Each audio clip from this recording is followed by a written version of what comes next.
जैसा कि आप जानते हैं कि मेरे बाल बहुत टाइम से क्या बहुत सालों से मैं बहुत लंबे बाल रख रहा हूँ। Now it's time to chop it off और सबकी रिएक्शन देखते हैं। मैंने किसी को भी नहीं बताया कि मैं अपने बाल छोटे कराने वाला हूँ। तो चलो सीधा पहले चलते हैं, बाल कटवाते हैं और फिर सबकी रिएक्शन कैप्चर करते हैं।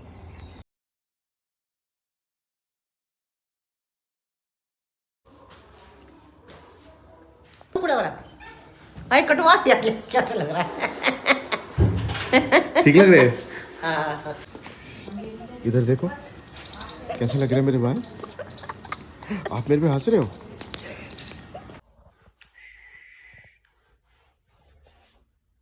ये गेट कभी भी खुलता होगा।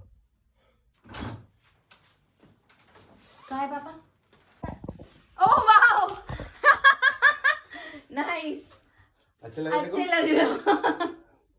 फिर से बोल स्मार्ट बस। स्मार्ट बंदा। ये रिवॉर्ड है मेरा।